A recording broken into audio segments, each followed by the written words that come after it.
years. I mean, before this technology was available, normally we measure everything just with RMS and peak, and we still using those levels to measure reality. But now the broadcast is now like more regulated, and basically what this device is doing is measuring the content, the volume, the perception of loudness of the content from beginning to end.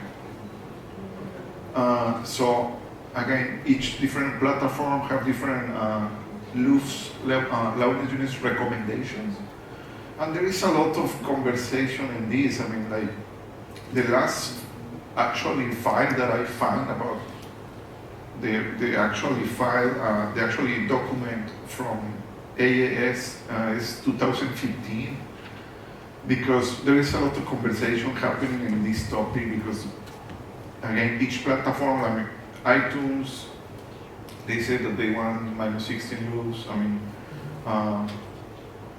a lot of mastering guys is still delivering. Actually, they still until today are delivering the content at -9 loops. Like, you know, so there is a lot of different realities that we need to face. But the question, if I understand why, was what that does, and that unit just measure the behavior of the content from beginning to end. I don't know if Ron or maybe my colleagues want to add in that. Yeah, you may think it's over time, not just an instant, you know. The difference in the peak that it was in 1 second. Yeah. And the unit, TC. Yes. Yeah. TC Electronics Clarity M is what that actual meter is. They make a stereo version, and then they make a surround version. That's like $100 more. I saw that in your slide. I wasn't sure if that Yeah, that that's clarifies the- that too. Yes, sir. Thank you.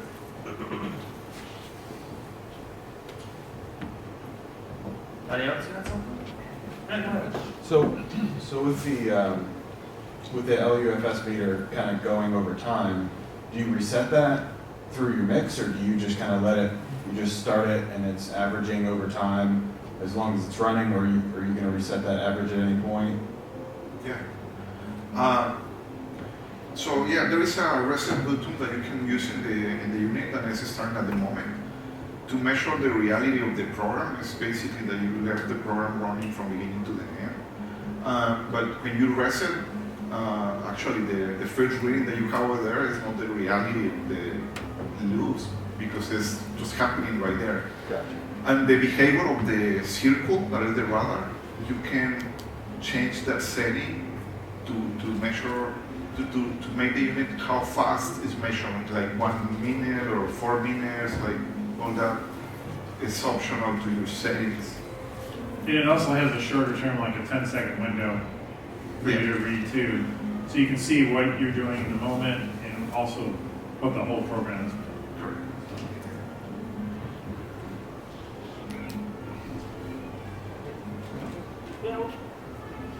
All right, so we got a question. Somebody.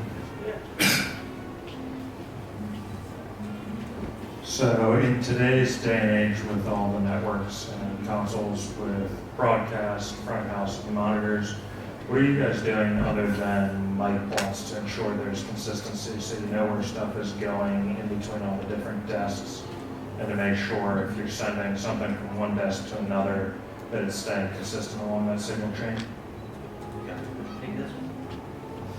So I build something on every tour I do, every show. I built one for this. You guys will see it tomorrow when I jump into my section. I call it the Audio Bible. So it's always the artist name, the year, and Audio Bible behind it. And you'll see tomorrow, it's basically the generic input list that I put together with the broadcast guy, the front of house guy, and whoever's involved, if there's a record truck at a TV show. We take that and I put it all there, and then I lay out all the stage racks. And when you do the input list, it actually populates the stage racks for each person from there. It's a Google sheet, and that's really the key. I'll go pretty deep into the paperwork and organization tomorrow, because when you get up in these input lists that are 160, 170 inputs, when you got orchestras going on and this is going there, it can get confusing, because you're going to have to find something where it goes wrong, or make sure it's routing, or when you're doing that line check, you're going to have to check with all 4 ends of the snake If there's a record and a broadcast, and because there's some situations where there is that. So it's really in the paperwork and it's super important, and I'm hopefully going to show you guys before we leave tomorrow how to simplify that in the organization side. So we will touch on that tomorrow. Anybody got anything to add to that? I just say, you get down to unit ID numbers and IP address for each unit, and I mean, it goes as far as you want to go with I it. use a software called Lucid Charts. It's a web-based software. It's like $15 a month or whatever. And that's where I draw all my optic quarterly. I'm managing it with Digico, but at Dante Network, you can draw any of it out and, you know, kind of put your color codes on it and everything from there. It's cool to map it and see what it is. And it's easy for the guys when you go and have an amp rack, you know, in the door, they can go tape it in there, and they can always go back and reference where that rack is in the system. Most of, yellow. Gotta eat Most it. of the times on a lot of tours, they'll have a person that's kind of designated the patch guy, who literally go around front house, monitors, broadcast, headset, test mic, and make sure, you know, everybody's seeing what they need to see at the same time, just to make sure everybody's on the same page. Basically, communication amongst all of us is like the key. It's absolutely the key. We have to talk to each other. And when we tell them, you know, the truck may have it, front of house may have it, the stage should have it, but they don't. So, And I think a lot of that's getting a little easier now because I can't remember the last gig I did with an analog split. You know, in the situation set up we're here, we're not using analog split. You know, so if one person has it, the other one has to have it too. So some of that's gone away, especially I guess in the Yamaha guys can speak more into the Dante world. I guess if it's patched for one, Yeah, it can be mispatched for others. Is but- it, are you all in the same ecosystem though? Yeah. Yeah. I've seen, at least in my world, it seems like everybody's still doing passive because it is like, it's a Digico at the front of the house and it's a Yamaha monitors. And it's, I mean, all the fun we've had trying to get everything to talk to each other. But I think it goes back to Yeah. being paperwork and being organized. I think that even in the church side, the worship side of things, I think it's important to have a volunteer if the church is able to have a patch volunteer. Because it's crucial, even during the show, when something goes wrong, that person can then be utilized as the person who goes out there and changes the battery because someone forgot to change it in between services, or, you know, someone didn't plug their guitar in all the way. You know, if that guy was patching the deck, he's helping keep organized in that. You know, not all people have lots of volunteers that can do that, but if you do, and you don't have that position, I think it would be important. The other thing that I'm going to say they put it in here, then it won't be in here. The other good thing to have when you're doing line check is on tours we call them a maker. There's not going to be one in here. But it's basically a phantom powered mic and a passive mic wired together with a 1/4-inch cable on it. And you can plug it into a DI, you can plug it into, and you can check phantom and everything.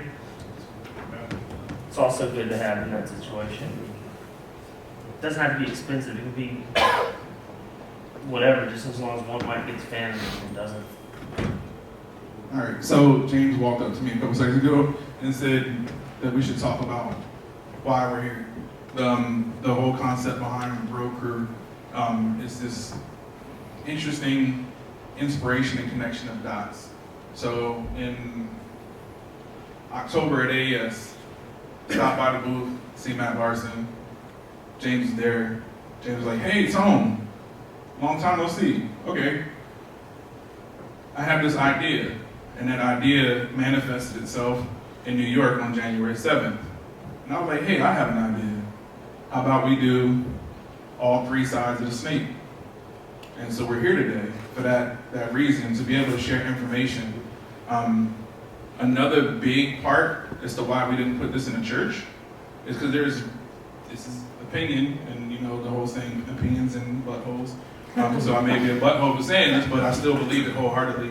There's no such thing as church audio versus secular audio or touring audio. You have a big line array in your church, you're creating concert level sound if you have a smaller venue. You're creating club level sound. You're creating small bar gig level sound if you're a startup church. So why not talk about good audio and how to produce good audio rather than saying, oh, this is a church conference or something like that. So we brought it into an environment that was neutral. We're in a hotel. And we have a semi-big freaking PA in here that you can see what can be done and what can't be done in a space, and we can all learn and grow together. Connecting some more dots. So from New York to here on January 7th to here. Which, by the way, I wasn't going to AES, and Matt and the Digico boys really convinced me to go, and I'm glad they did, because Tony and I would have not seen each other. Because I was on my route to London that night, and I was like, I don't want to go hang out at AES, but luckily we did. I'm like, hey, I'm going to go to with Lionel Richie tonight. Like, really? But so from New York, I got introduced to several more people, and Mr. Kenny Nash. Can I just give a little bit of your resume? You know, because this man's sitting up here super humble, but he works for Mr. Jiggerman, Jay-Z. Like, that's what we should be. Like, I've met so many people. I'm gonna be honest, kind of why I came out of the touring world is I had a chip on my shoulder, and it was like, all right, if I come into the church, maybe I can heal some of that kind of thing. So I work at the worship center, and maybe I can find a place where I can heal some of those things and get rid of the ego. And like this man, I see him and I'm like, yo, this is super cool. And I asked him a question and I'm gonna see if I can get him to give me an answer. So Kenny's been doing this for a long time. And I have a 6-year-old. Don't put him on the spot asking how long. No, I'm not gonna ask him how long because that might reveal his age. Anyway, but I think we're still gonna end up there at the end of the day. So I have a 6-year-old son, he popped in the room a second ago. And I'm like, look, man, I see legacy through the whole thing. And so I asked Kenny earlier, I was like, dude, like, how did you end up with you taking your son on tour? Like, how did you pass that thing down to him? And Kyle is Kenny's son. Kyle goes on tour with him with Jay-Z and does gigs for him. And how old are you? 25. 25. He was able to pass that thing down and off. And I look at that as a great picture of fatherhood. So I'm trying to figure out, like, just a little, but how that kind of just fell together or what? Right. I'm Part done. of it is his fault. His fault being caught. Basically, when I would leave, you know, he was like, hey, I want to go. And, you know, that fatherhood, I'm like, all right, well, listen, if you're going to come, you're going to work. And absolutely, that was the start of it. So, I mean, at 7 years old, I'd be on stage, he's changing batteries. Like, the artist didn't, his whole perception of him being in a position where, you know, he's seeing whoever the artist is at that time, you know, that wasn't his thought process. It was like, I'm with my dad. So, my job today is changing batteries. Here's your mic, sir. And he would come back and sit at the console and just watch. And, you know, and from that, I saw in him, like, you know, this could be a thing for him if he's that comfortable around, you know, a lot of folks don't see the job, they see the talent, or they see the opportunity to be in a place where, you know, everybody's looking at me. That's not what we're in that position for. We're in there to, you know, facilitate a job for those folks that asked us to be there. So I was like, listen, you want to do this, I'll show you what you need to know.